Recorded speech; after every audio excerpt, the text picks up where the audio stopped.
Westminster College, located in Salt Lake City, Utah, is a center of learning and cherished alma mater to thousands of professionals across the world.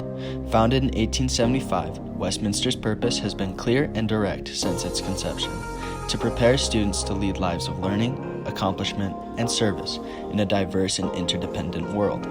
The Gore School of Business, located at the heart of campus, has seen its alumni go on to great and manifold heights throughout the global economy. With a mission to prepare people who think critically, act responsibly, and make a difference, Gore sees its students go on to change the world. The following is a series of interviews featuring recent and near-term graduates of Westminster College's Bill and Vive Gore School of Business, hosted by Professor Richard Haskell, Ph.D.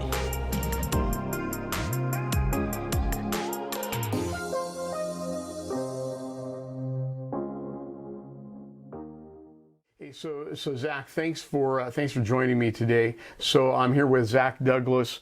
Zach is part of the Westminster Center for Financial Wellness. He is here in the Gore School of Business at Westminster College. And Zach, thanks for being with me today. Yeah, not a problem. So it is what it is. I get it. Okay, it's you, it's me, it's in a room, and we're talking about the once and future grads of Gore.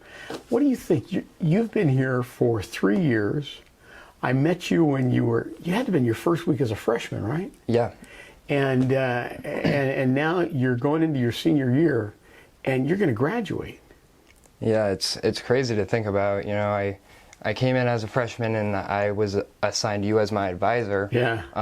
And I was really unsure of which direction I wanted to go, which focus I wanted to have. I knew I wanted to study business, but I didn't know which specific aspect.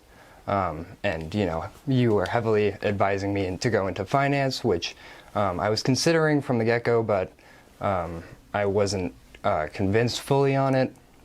And after having taken a few of your classes, it was really revealing to me that that's something that I wanted to do, and the people in that field have really done what I want to achieve in my future. So. Yeah, usually students have the opposite response. So they take a couple of classes from me and they want to run. So I'm not sure what's wrong with you, but I dig that you chose finance because, you know, I think it's all about finance. I mean, what I've said in so many of the classes, many that you've been in, that yeah, geeks may rule the world, but they turn to their financiers for every important decision in their lives. So good choice, by the way.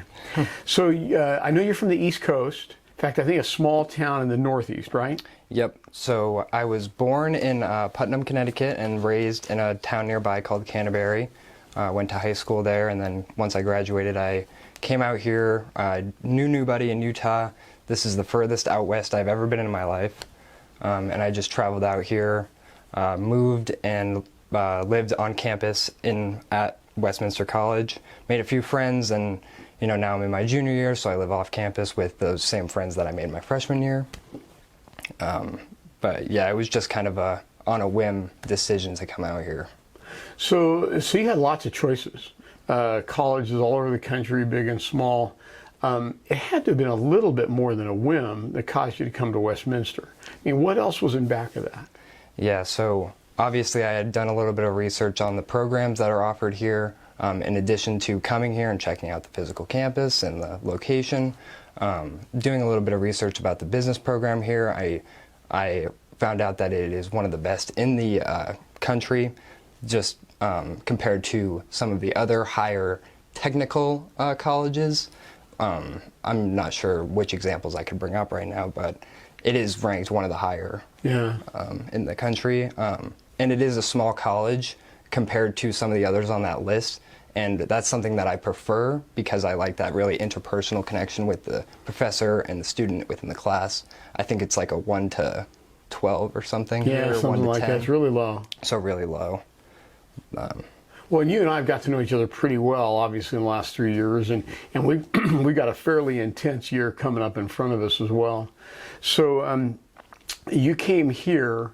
We've got a business school, but a business school is a little bit unusual for what we think of as a private liberal arts college.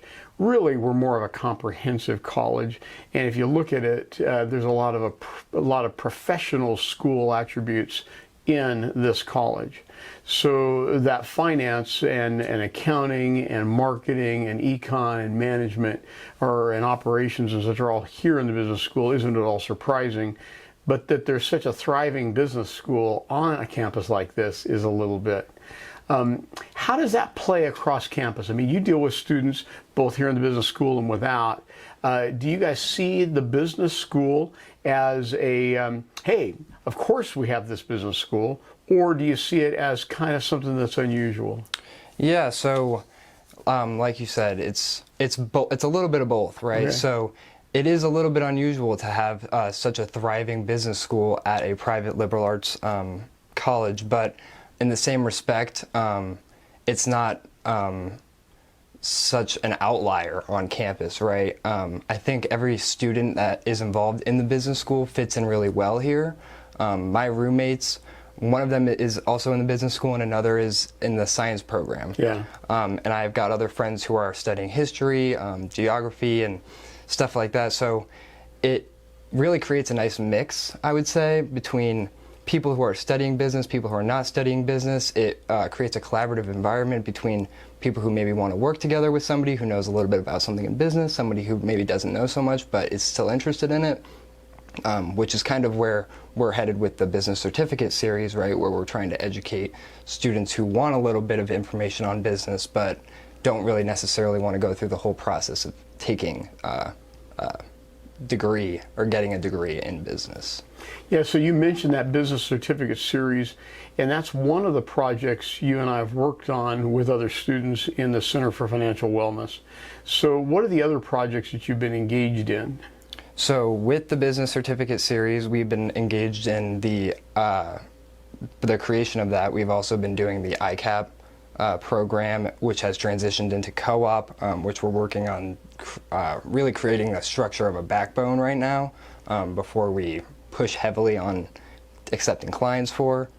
I'm not really sure off the top of my head additionally, but So if you think about it, you know, your introduction to the ICAP program, which is a Salt Lake County Economic and Inclusion Program that's now morphed into the Salt Lake County Co-op, that really is an expansive program. And if you think about what we do as a business school on a liberal arts campus, it all fits in really well. The ICAP program, the co-op program that it has become is really about helping small businesses, underrepresented business ownership and households. And so there's a lot about social value and social benefit in that, while at the same time it's business, right? Right. And as I recall, you and I are kind of all about business. Oh yeah. Yeah, we're all about business, but you got a heart. It's not business isn't everything, right? Yeah. Well, sure it is. Come on, get over it. All right, well, look, we've got a lot of work to do over the next 12 months, right? You're going to graduate here in April or May of 23. Yes. You're integral part of the co-op program. You and Baily Prince are the two coordinators of that program right now. You've got a bunch of people working with you that are working with the small businesses themselves. You've got your hands all over the business certificate series. You are working with students in the Center for Financial Wellness, in the CFA. So the business school kind of revolves around some responsibilities that you and Baily and a few others have. That's a little bit rare for a student to have the whole center and that part of the school revolve around them. How'd that happen? And I would disagree with the way that you put that, because you say that it revolves around me, but I would see the business school outside of myself, right? It's really being built on people that aren't me. I'm just kind of the conduit to allow it to happen, right? So like you said, I'm working in the CFA and I'm working with other students who aren't really super affiliated with our program in the WCFW, but they're still giving input and they're still giving ideas which help improve the business school as a whole, right? So while the school is not revolving around myself or Baily, we simply work as conduits to help deliver that information in a productive way to somebody like you or the dean or somebody who's more capable of applying those terms of feedback. Yeah, well, that's what I like about you. Same time, while you're really smart and capable, you're also just humble enough to let other people compliment you instead of you doing it yourself. Good for you. Hey, so A lot going on in the world, right? Yeah. What's one thing that you've experienced in your program here that's been the most transformative for you? What are you going to look back at and focus on? I would just say the personal connections. I know that like with COVID and everything, there was a really weird point in my college experience, because I came in as a freshman and everything was physical, face-to-face in person, and then at the end of my freshman year, it transitioned to like online, and now we're back to in person. So it really has been a weird sort of flip-flop between being face-to-face, being virtual, having to perform work, at home, and then transitioning to coming back into the office. But really the people who are there to help support you through that really shows the amount of personal, the amount of commitment that the people at this business school have to personal growth, if that makes sense. I have some other friends who go to school in different colleges, and they have mentioned that their professors are not so involved in the transition, right? They don't make it so seamless for the student. But that's something that I found is very different about this school, is the professors are really hands-on, most of them, at least that I've experienced. They're really hands-on, and they want to make sure that the student is receiving the best education that they can, and the student feels as though it's worth it. Well, and I'm glad you see that, and obviously I think that myself and my peers overtly seek to accomplish that. So your experience has been different than the experience of, say, a cohort of students 5 years ago or 2 years from now. And COVID is responsible for a lot of that. And I think that COVID, just as you said, made a transition for us. But that transition really just kind of sped up the rate at which we've adopted some technologies. And I think you've picked up some tools, some traits, some skills because of that being experienced during your time as a student. COVID's been pretty dynamic, right? And what lasting effects do you think COVID is going to have on your education experience and the early part of your career? Yeah, so like you said, COVID has kind of forced people to unwantingly make these technological advancements, right? Whether it's for their business or for their family or whatever, they need to learn how to use Zoom or Teams or whatever. And I think looking forward, when I graduate, there's going to be a really strong emphasis on automation, because it's been proven that within a short time, we can make that transition. Within the year of the craziness that COVID happened, really a lot of people made that transition to go from in-person to virtual, when it might have seemed kind of impossible before that. So I think really with COVID, it shows that these technological advancements are possible with a little push, which I'm really excited for, because I really do think it's possible. I really do think a lot of that stuff is possible, and I'm motivated to find it. I'm just really curious to see how hard they are pushing for it, if that makes sense. Yeah, it's going to be interesting. So in my academic career, I spent a lot of time preparing for finance and valuation and teaching within that, but also within human capital and labor economics. And so we look at mobility and the cost of mobility. Well, the pandemic caused us to realize the cost of mobility had gotten smaller and smaller and smaller, because you can be sitting at your family's home in the Northeast Coast and working in San Diego or LA or Salt Lake City at the cost of a long distance line, which we don't even have long distance lines anymore. It's all internet. So Comcast or Google's $100 a month? That's the cost of mobility anywhere in the world right now. And that's a transition, a transformation that I don't believe we've really gotten our head around yet. Okay, so you work in the Center for Financial Wellness. You're part of the co-op program. You're working on the business certificate series. You've got a full class load. You are going to graduate in April or May of this coming year. What happens after that? What do you want next?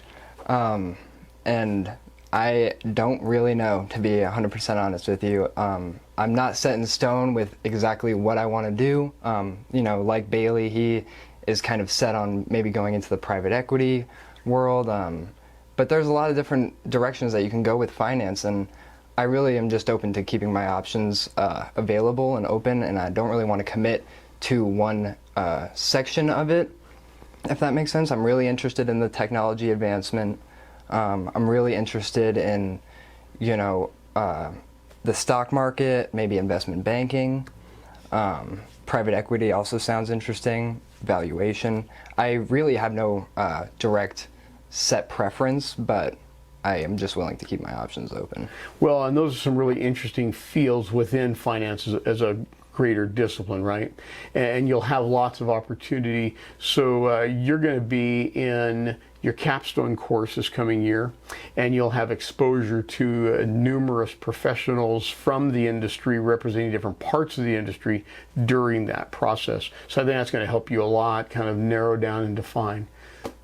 Yeah, and I'm looking forward to that exposure. Yeah, and that you'll enjoy that. Well, look, in the years we've worked together, you've become a good friend, and I think you know I rely on you heavily. And over the next year or so, we transition from this issue of you being my student to you being a colleague and associate. I'm looking forward to the next part in this deal. Thanks for spending the time. I appreciate it very much. Yeah, thank you very much. You bet.